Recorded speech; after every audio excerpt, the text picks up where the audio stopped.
안녕하세요. 개념 끝장내기 화학 짱센 장은경입니다.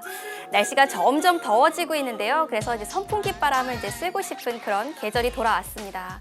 근데 여러분, 선풍기 바람을 쓸 때 그냥 맨 얼굴로 이렇게 선풍기 바람을 쓸 때랑 세수를 하고 나서 이렇게 물기가 있는 상태에서 선풍기 바람을 쓸 때 이 두 가지 경우 중에 어떠한 경우에 더 시원하죠?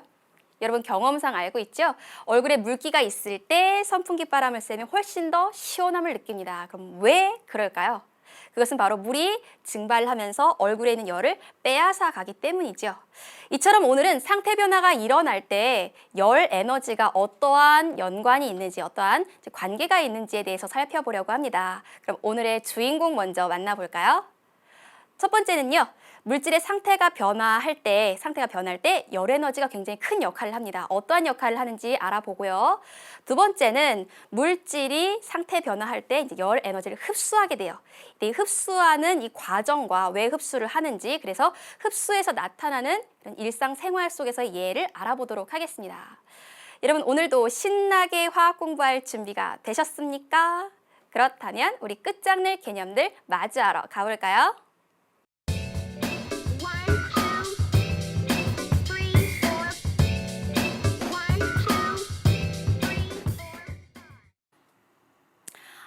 열난다, 열받아 등등등 우리가 일상생활에서 열이라는 단어를 굉장히 자주 사용하는데요. 그럼 이 열에 대해서 좀 더 자세히 알아볼게요. 열이라고 하는 것은 일을 할 수 있는 능력을 가진 에너지입니다. 그래서 열을 열 에너지라고도 부르는데요. 이처럼 열 에너지는 그럼 어떠한 일을 하느냐? 물질의 상태를 바꿀 수 있어요. 고체를 액체로 또는 액체를 기체로 이렇게 물질의 상태를 바꿀 수 있는 바로 근원이 바로 열 에너지고요. 또 온도를 높이거나 낮출 수 있습니다. 그래서 어떤 물체가 열을 얻었다면 온도가 올라가고 열을 잃었다면 온도가 내려갑니다. 이렇게 온도를 조절하기도 하고요.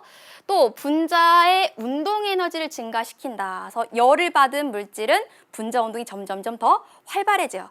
이렇게 열이라고 하는 것은 물질의 상태, 그리고 물질의 온도, 그리고 물질을 이루고 있는 분자의 운동 에너지를 증가시키는 에너지가 바로 열 에너지다라는 걸 알아두시면 돼요. 근데 이 열 에너지는 특징이 있어요. 열 에너지는 이동을 합니다. 어떻게 이동을 하느냐? 온도가 높은 물질에서 온도가 낮은 물질로 열이 이동을 해요. 그래서 온도가 높은 고온의 물체에서 온도가 낮은 저온의 물체로 열이 이동을 하게 돼요. 왜 그러냐면요. 우리 자연은 참 신기해요.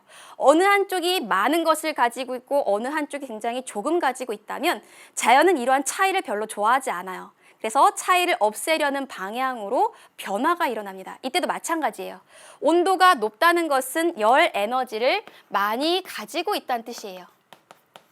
반대로 온도가 낮다는 것은 열 에너지를 굉장히 조금 가지고 있다는 뜻이에요. 이런 차이가 생기죠.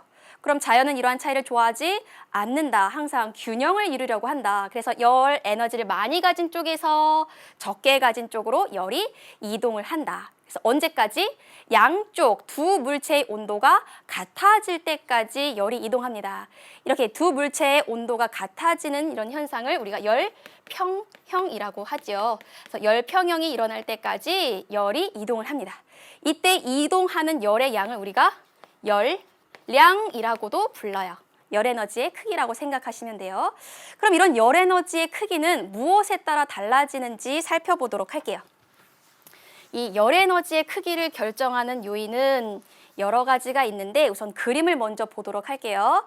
지금 그림은 네 가지 물질이 있어요. 정 가운데 먼저 볼게요. 물 0도씨, 물 100도씨. 두 물질은 물, 액체 상태예요. 상태는 같아요. 그런데 0도씨, 100도씨 온도가 다릅니다. 근데 여기 지금 부등호가 표시되어 있죠? 이것은 열 에너지의 크기예요. 열 에너지의 크기. 그렇다면 0도씨의 물보다 100도씨의 물이 열 에너지가 더 많다, 더 크다는 거예요. 따라서 온도는 열 에너지와 관련이 있습니다. 물질의 온도가 높아지면 높아질수록 열 에너지를 많이 가지고 있다. 열 에너지가 많다는 뜻이 되겠어요. 다음 이번에는 이렇게 둘을 비교해 볼까요? 0도씨, 0도씨 온도는 같습니다. 그런데 무엇이 다르냐? 얼음, 물. 하나는 고체이고 하나는 액체이죠. 물질의 상태가 다릅니다. 고체일 때에 비해서 액체일 때 열 에너지가 더 크다. 그렇죠? 온도는 같지만 고체보다 액체가 열 에너지가 더 크다. 이번에 이쪽 볼게요. 물 100도씨, 수증기 100도씨. 이번에도 온도는 같지만 액체 상태인 물, 기체 상태인 수증기 둘 중에 기체 상태인 수증기가 훨씬 더 열 에너지가 크다는 걸 알 수 있어요. 그럼 이것과 이것을 비교했을 때 무엇을 알 수 있느냐? 물질의 상태가 고체일 때에 비해서는 액체일 때, 액체일 때에 비해서는 기체일 때 훨씬 더 열 에너지를 많이 가지고 있다라는 것을 알 수가 있어요. 다음 이제 세 번째를 볼게요. 융해, 우리 지난 시간에 배웠네요. 어떠한 상태 변화죠? 고체가 액체로 변하는 상태 변화죠. 응고, 응고는 반대. 액체가 고체로 변하는 상태 변화이지요. 고체가 액체로 변할 때 열 에너지가 필요해요. 또 액체가 고체로 변할 때도 열 에너지가 이제 관여를 해요. 열 에너지가 방출되는데 고체가 액체로 변하던 액체가 고체로 변하던 이 둘에 관여하는 열 에너지의 크기는 같습니다. 둘 사이의 상태 변화이기 때문에 그래요. 다음 기화와 액화. 지난 시간에 배웠죠. 기화는 액체가 기체로 변하는 상태 변화. 액화는 기체가 액체로 변하는 상태 변화죠. 기화가 일어날 때도 주변으로부터 열을 흡수하는 성질이 있어요. 그리고 액화가 일어날 때도 기체가 액체로 변할 때도 열을 바깥으로 방출해요.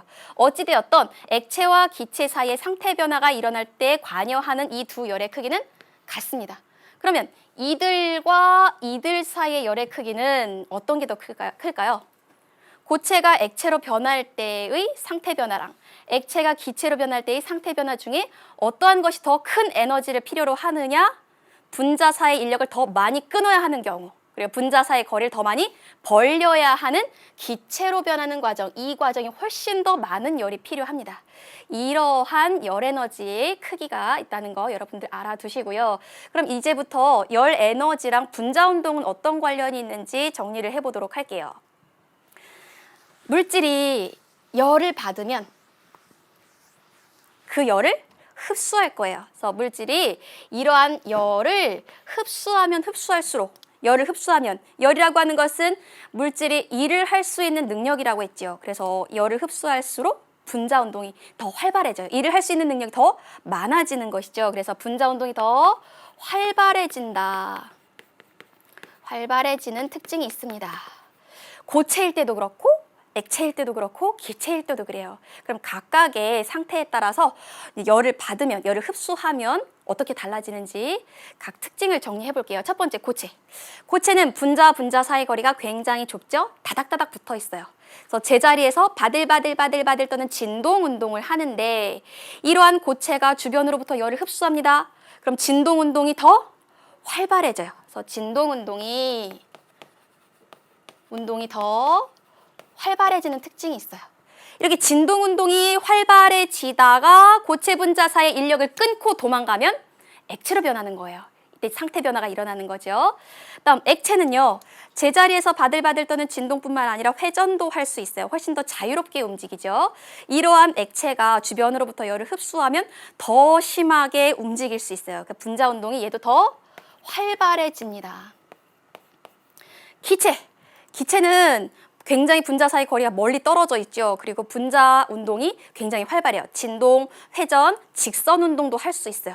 근데 이러한 기체들이 주변으로부터 열을 더 많이 흡수한다 그러면 더 활발해지죠. 그래서 고체보다, 액체보다 가장 분자 운동이 심하게 활발해집니다.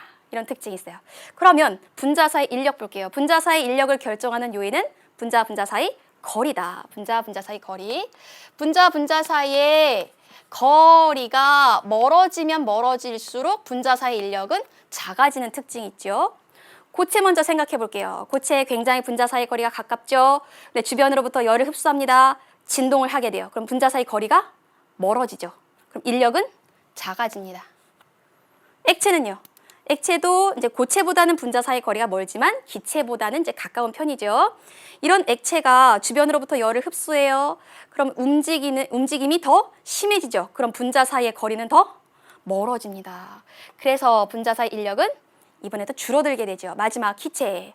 기체는 분자 운동이 안 그래도 활발한데 주변으로부터 열을 흡수하면 더 심하게 분자 운동이 활발해져요. 그럼 분자 사이 거리는 더 많이 벌어지게 되겠죠. 그럼 분자 사이 당기는 인력은 안 그래도 작은데 더 작아지게 됩니다. 엄청 심하게 작아진다. 이렇게 표현할 수 있어요. 그러면 물질의 부피를 생각을 해볼까요? 부피. 고체 상태일 때, 액체 상태일 때, 기체 상태일 때 열을 흡수하면 부피가 변할까요? 네, 변합니다. 어떻게 변하느냐? 물질의 부피에 영향을 주는 것, 이것 또한 분자 사이 거리죠. 분자 사이 거리가 멀어지면 멀어질수록 전체 부피가 커지는 특징이 있죠. 고체, 제자리에서 바들바들 진동하는데 열을 흡수하면 진동이 심해져서 약간 거리가 멀어져요. 그러면 물질의 부피도 약간 증가하겠죠. 약간, 근데 거의 뭐 차이가 없을 정도로 약간 증가. 액체는요, 고체보단 조금 더 분자 운동이 활발한 상태였는데 열 에너지를 흡수하면 조금 더 분자 운동이 활발해져서 분자 사이 거리가 멀어져요. 그래서 고체보다 조금 더 부피가 늘어나죠. 그럼 기체는 안 그래도 부피가 굉장히 커요. 분자 사이 거리가 멀어요. 그런데 열 에너지를 흡수하니까 분자 운동이 더 활발해져서 분자 사이 거리가 굉장히 멀어집니다. 그래서 전체 부피 굉장히 크게 증가해요. 그래서 이것은 우리 샤르의 법칙에서도 배웠죠. 그죠? 물질이 기체가 주변으로부터 열을 흡수하면 부피는 점점 커진다. 샤르의 법칙에서도 배웠죠.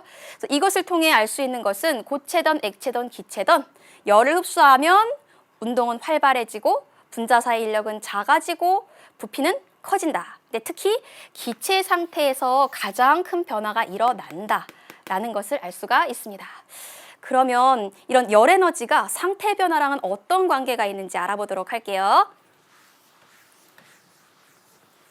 열 에너지가 상태 변화하는데 아주 중요한 역할을 합니다. 가열할 때, 냉각시킬 때 두 가지 경우로 한번 나눠서 생각을 해볼게요. 물질이 있는데 뜨겁게 가열을 해요. 그럼 물질의 입장에서는 가열을 하니까 그 열 에너지를 흡수할 수밖에 없죠. 그래서 열 에너지를 흡수합니다. 흡수하면 일을 할 수 있는 능력이 많아지는 거예요. 그럼 분자 운동은 점점점 활발해져요. 그럼 이렇게 열 에너지를 흡수해서 분자 운동이 활발해지면 분자 사이 거리가 멀어지겠죠. 그래서 고체가 분자 운동이 활발해져서 분자와 분자 사이 인력을 끊으면 액체가 되고, 액체가 분자 운동이 점점 활발해져서 분자 사이 인력을 끊으면 기체가 되고, 이렇게 상태가 변하는 거예요.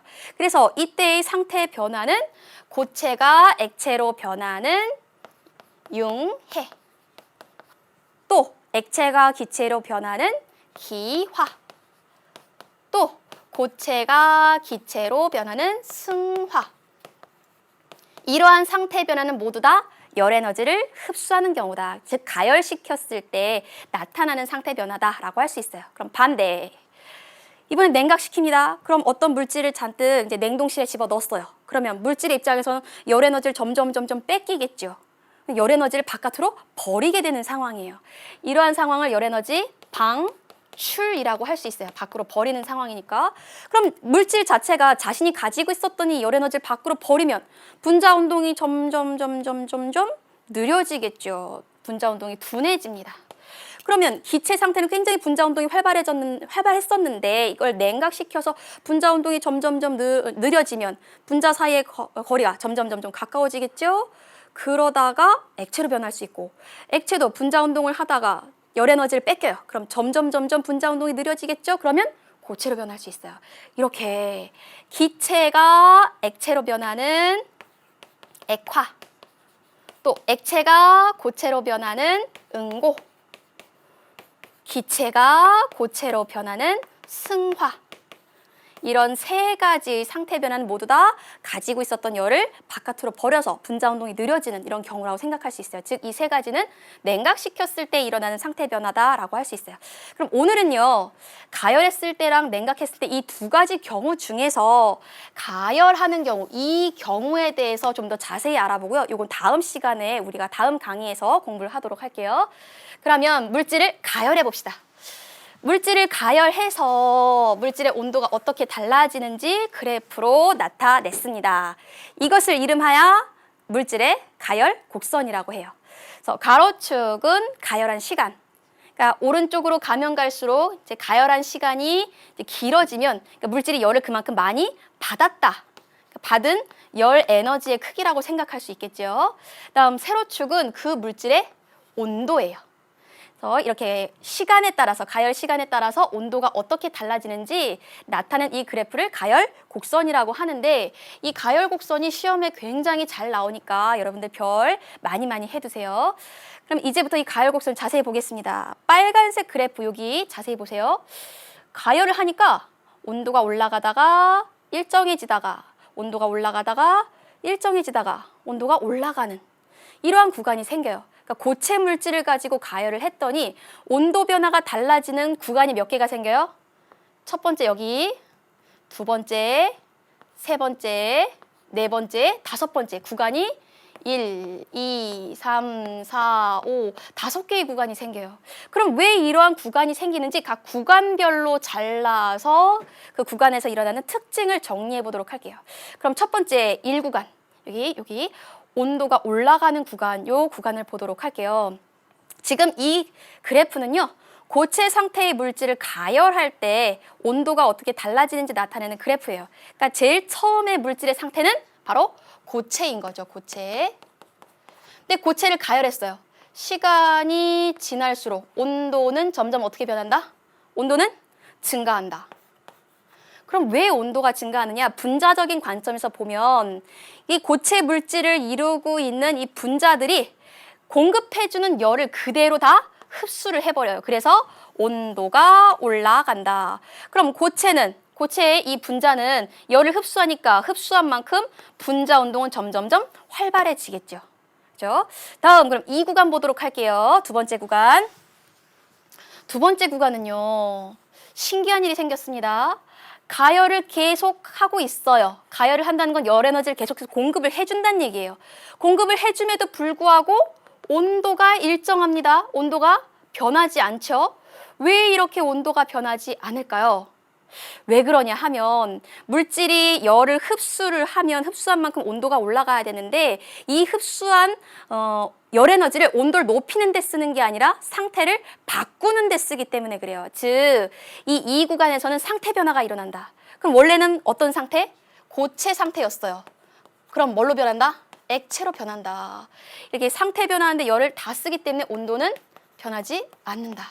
정리하자면 공급해준 열, 이 흡수한 열 에너지가 융해하는데 고체가 액체로 이렇게 상태가 변화하는데 모두 다 써버리는 거예요. 모두 다 써버리니까 더 이상 온도를 높일 만한 열 에너지가 없다. 그래서 온도는 일정하게 유지가 된다. 이 부분 중요해요. 온도가 왜 일정한지.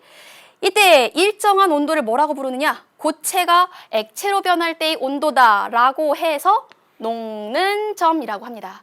녹는 온도라는 뜻이죠. 이 녹는 점 개념 꼭 알아두세요. 다음 이제 3구간으로 갑니다. 그럼 이제 고체가 액체로 다 변했어요. 다 녹은 거죠. 다 녹았어요. 녹았더니 온도를 높이면 열을 공급하면 공급할수록 온도도 점점 증가를 합니다. 온도가 점점 증가를 해요. 이때에는 물질의 상태 변화가 일어나지 않고 다 녹은 상태, 액체 상태를 그대로 유지를 하는 거죠. 그럼 이때에는 액체 상태의 물질이 열 에너지를 흡수할 거예요. 받은 열을 다 흡수를 합니다. 그래서 온도를 높이는 데 사용되어져요. 그럼 액체는 분자 운동이 점점 활발해지겠죠. 그래서 온도가 계속 꾸준하게 올라갑니다. 그럼 그 다음 구간 갑니다. 4구간. 또 신기한 일이 생겼어요. 액체 상태였었는데 가열을 해줄수록 이번에도 온도가 변하지 않고 일정합니다. 왜 그럴까요? 이번에도 마찬가지로 상태 변화하는 구간이기 때문에 그래요. 그러면은 상태 변화하기 전에 어떠한 상태? 액체였어요. 근데 뭘로 바뀐다? 기체로 바뀐다. 그랬더니 온도가 변하지 않고 일정하더라. 왜 그러냐? 왜 그런지 이 부분이 서술형 평가 문항에 굉장히 자주 출제가 됩니다. 흡수한 열 에너지가 온도를 높이는 데 쓰인 게 아니라 기화하는데, 즉 액체가 기체로 상태 변화하는데 모두 다 쓰인다. 그래서 온도를 높일 수가 없다. 그래서 결론, 온도가 일정하게 유지가 된다. 그럼 이때의 온도를 우리가 뭐라고 부르느냐? 액체가 기체로 변할 때의 온도다. 끓는 점이라고 불러요. 끓는 점. 왜 증발점이라고 하지 않고 끓는 점이라고 하느냐? 증발은 액체 표면에서 일어나고 온도랑 관계없죠. 어떤 온도든 증발은 항상 일어나죠. 온도가 높을수록 더 잘 일어나고. 하지만 끓는 경우는 표면뿐만 아니라 액체 내부에서 기화 현상이 일어나야 하기 때문에 일정한 온도, 이 끓는 점에 도달해야지만 끓는 이런 현상이 나타납니다. 그래서 여기서 이제 끓는 점 중요하다는 거 이거 꼭 알아두시고, 이제 마지막 5구간 갑니다. 마지막 구간. 다 끓었어요. 다 끓었으면 어떤 상태? 기체 상태가 되겠죠. 그럼 기체는 더 이상 변할 상태가 없어요. 열을 공급해주면 공급해줄수록 다 온도를 높이는데 사용이 됩니다. 그래서 온도는 점점 다시 올라가죠. 그래서 흡수한 열 에너지는 모두 다 온도를 높이는 데 사용된다. 그럼 기체 분자는 열 에너지를 흡수하면 흡수할수록 분자 운동이 점점 활발해진다. 그래서 그래프 모양이 이런 계단식으로 나타난다. 여기서 제일 중요한 것은 이 구간, 이 온도가 일정한 구간, 그리고 4구간, 온도가 일정한 구간.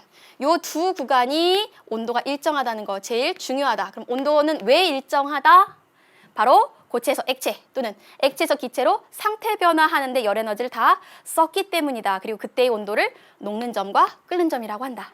근데 이 녹는 점과 끓는 점은 그 물질이 가지고 있는 독특한 특성이기 때문에 이 물질의 양을 늘리거나 줄인다고 변하지 않아요. 또는 가열 장치를 바꿔서 더 화력을 세게 해줘도 이것은 변하지 않아요. 그 물질의 독특한 특성이라는 것도 우리 참고로 알아두도록 할게요. 그러면 시험에 굉장히 자주 출제되는 실험 하나 소개를 해줄게요. 시험에 잘 나오는 에탄올 가열 장치가 여기 있습니다. 그러니까 에탄올을 가열했을 때 온도가 어떻게 나타나는지 알아보기 위해서 이렇게 실험 장치를 했는데요. 실험 장치 각각의 의미도 알아두셔야 돼요. 그럼 첫 번째 볼게요. 가지가 달린 시험관. 여기에 에탄올을 20ml 넣고 끓임 쪽을 넣습니다. 이때 이 끓임 쪽이 뭐냐면요. 지금 이 가지 달린 시험관 아래쪽 보면 콩알처럼 생긴 이렇게 작은 알갱이들이 있어요. 크기는 굉장히 작은 콩 정도이고요. 자세히 확대해서 보면 작은 구멍들이 송송송송송송 뚫려 있어요. 그럼 얘를 왜 넣느냐? 에탄올을 가열하다 보면 이 물질이 서서히 온도가 올라가는 게 아니라 갑자기 온도가 확 올라갈 수 있어요. 그러면 에탄올이 갑자기 확 끓어 넘칠 수가 있어요. 그럼 에탄올이 갑자기 끓어 넘치면 굉장히 위험한 상황이 되죠. 그래서 끓임 쪽을 넣는 이유는 갑자기 끓어 넘치는 것을 방지하는 거예요.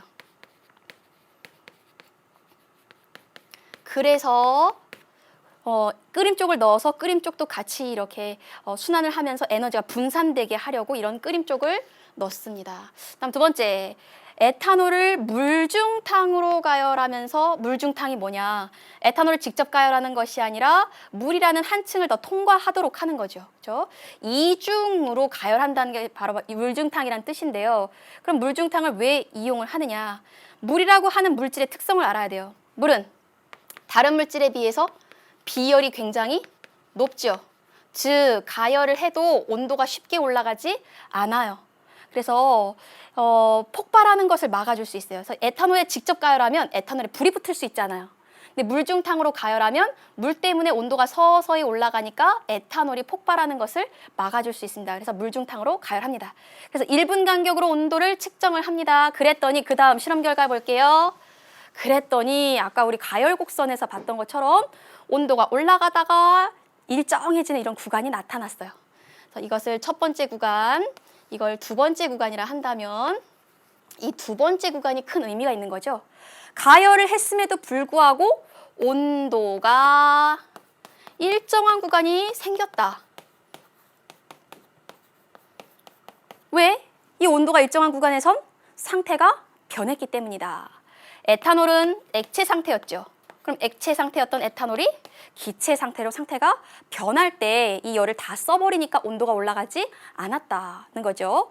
또 두 번째는 무엇을 알 수 있냐면 이때 일정한 온도를 쭉쭉쭉쭉쭉쭉쭉쭉 따라가 봤더니 온도가 78도 정도 됐어요. 즉 에탄올은 끓는 온도가 78도 정도 된다. 따라서 이것을 통해 무엇을 알 수 있느냐? 물질이 열을 흡수해서 상태가 변할 때에는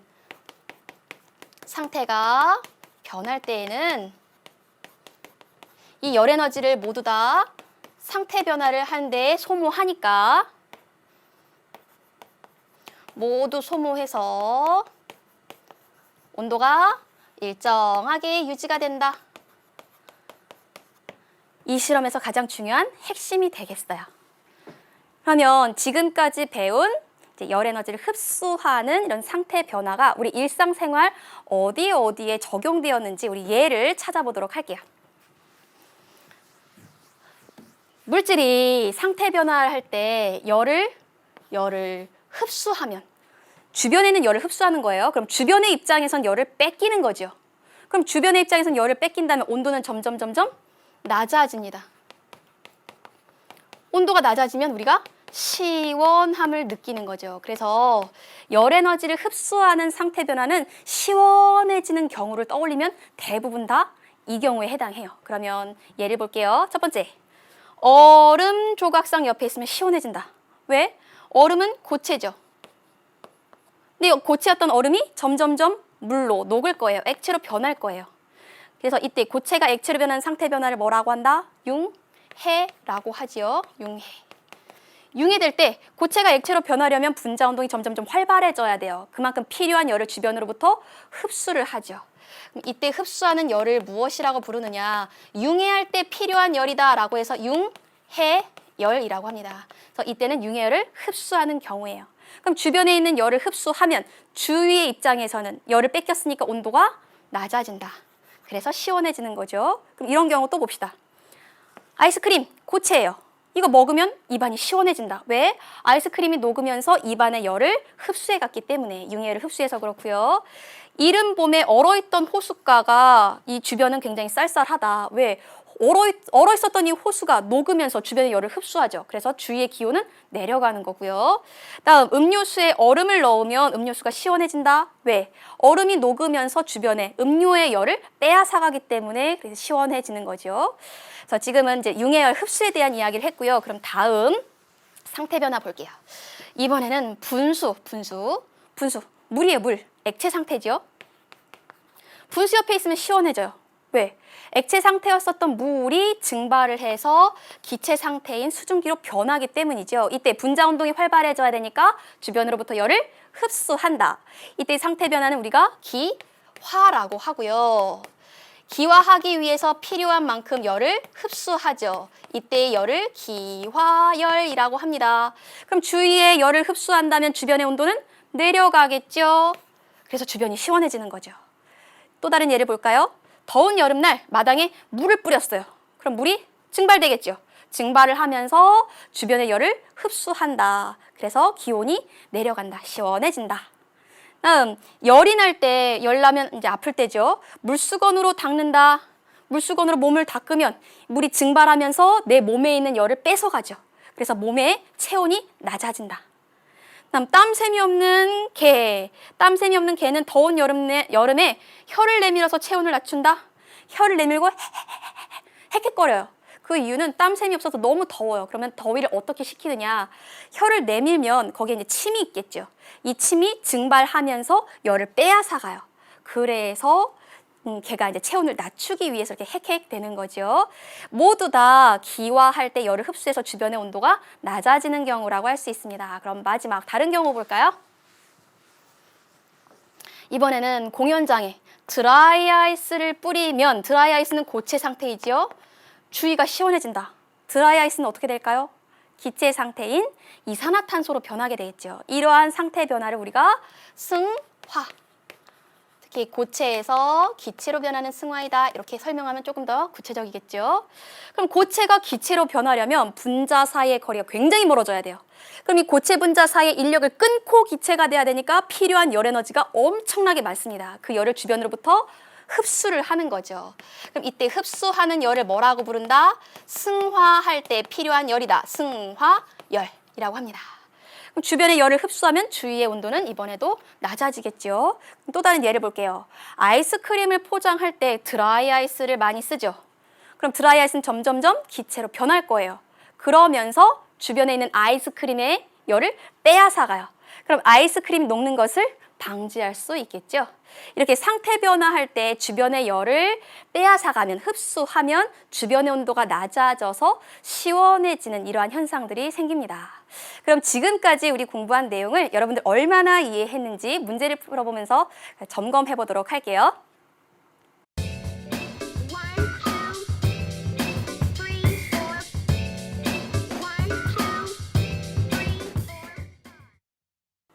첫 번째 문제부터 살펴보도록 할게요. 지금 칠판에 분자 모형이 나와 있네요. 그림은 물질의 세 가지 상태를 분자 모형으로 나타낸 것이다. 가에서 다 사이의 상태 변화에 대한 설명으로 옳은 것은 단, 물은 제외한다. 왜 물을 제외할까요? 물은 예외적인 성질이 있기 때문에 그렇죠. 그러니까 물을 제외한 나머지 일반적인 물질에 대한 이제 분자 모형을 고르면 되겠습니다. 그럼 가나 다를 보니까 셋 중에서 가장 규칙적으로 배열된 것은 가지요.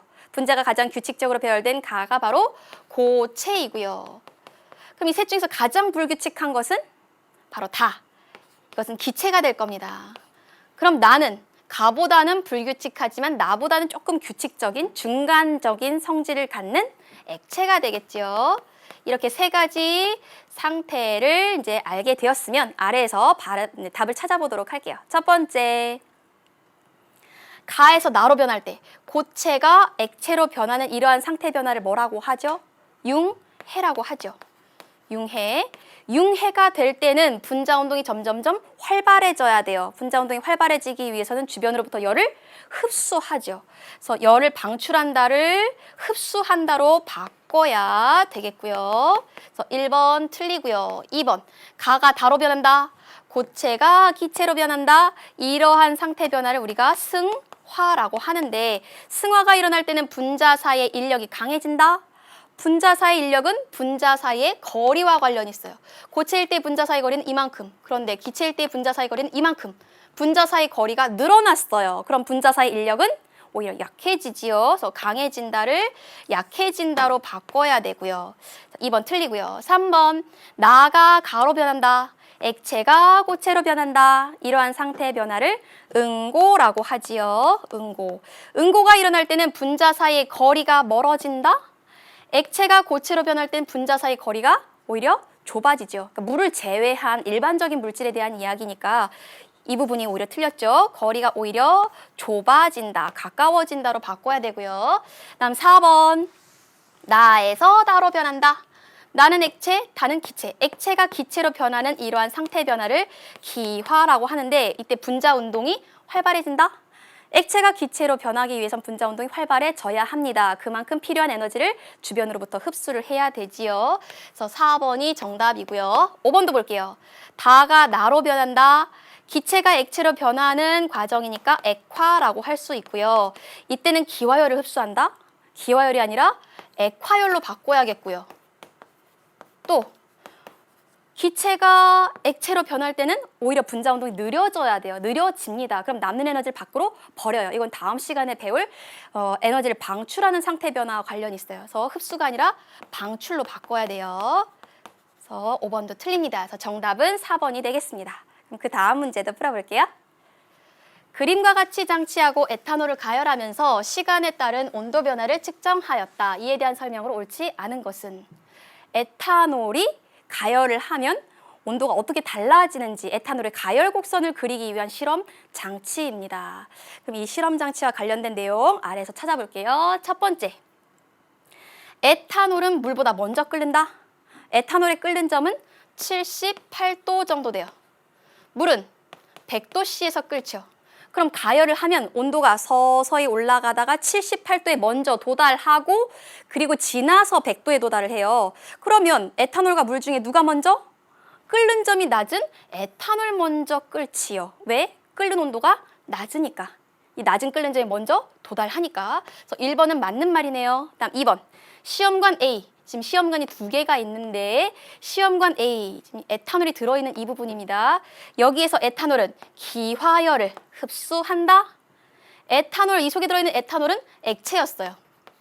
액체인데 지금 가열을 하죠. 가열을 하면 액체였던 에탄올이 기체로 변해요. 이러한 상태 변화를 기화라고 하죠. 기화하기 위해선 액체가 기체로 변하기 위해서는 분자 운동이 더 활발해져야 된다. 분자 운동이 더 활발해지기 위해서는 주변으로부터 열을 흡수해야 된다. 그때 흡수하는 열을 뭐라 부른다? 기화열이라고 부른다. 그래서 기화열을 흡수한다. 맞는 말이 되겠네요. 다음 3번. 에탄올에 불이 붙지 않도록 물중탕으로 가열한다. 네, 만약에 직접 가열하면 에탄올 온도가 갑자기 너무 높게 올라가서 불이 붙을 수 있어요. 그럼 위험하죠. 그럼 그렇지 않도록 물중탕을 해서, 물은 비열이 크죠? 그래서 온도가 서서히 천천히 올라가도록 합니다. 그래서 불 붙지 않도록 물중탕 하는 것 맞고요. 다음 4번 봅니다. 에탄올이 갑자기 확 끓어 넘치지 않도록 끓임 쪽을 넣는다. 네, 끓임 쪽은 어디에 들어있나요? 시험관 A 아래쪽, 이게 끓임 쪽이죠. 그래서 갑자기 확 끓어 넘치면 위험하잖아요, 실험할 때. 그렇지 않도록 끓임 쪽을 넣는 것 맞습니다. 마지막 5번. 온도가 일정하게 유지될 때의 온도는 물에 끓는 점이다. 맞는 말 아닌가요? 여기 오류 하나가 있어요. 찾아보세요. 뭘까요? 물에 끓는 점이라고 되어 있죠. 지금 우리는 에탄올이 가열하면 온도가 어떻게 변하는지 알아보려고 하는 그런 실험을 하고 있어요. 그러니까 주인공은 물이 아니라 에탄올이에요. 그래서 온도가 가열 시간에 따라서 온도가 올라가다가 일정해졌다면 이때의 온도는 에탄올의 끓는 점이 되겠죠. 그래서 이 부분이 잘못됐어요. 그래서 에탄올의 끓는 점이다로 고쳐야 되겠습니다. 그래서 틀린 것은 5번이 되겠네요. 그럼 그 다음 문제 풀어보도록 할게요. 그림은 물질의 상태 변화를 나타낸 것이다. 열 에너지를 흡수하는 상태 변화를 모두 고른 것은? 열 에너지를 흡수한다는 것은 분자 운동이 활발해진다. 분자 운동이 활발해지기 위한 과정이죠. 그럼 분자 운동이 활발해지기 위한 과정은 고체가 액체로 변할 때, 또는 액체가 기체로 변할 때, 또는 고체가 액체 상태를 거치지 않고 바로 기체가 될 때. B, C, E에 해당합니다. 그럼 아래에서 답을 찾아볼게요. B, C, E. 3번에 들어있네요. 이렇게 오늘 배운 내용을 이제 간단히 휘리릭 한번 정리를 해보도록 하겠습니다.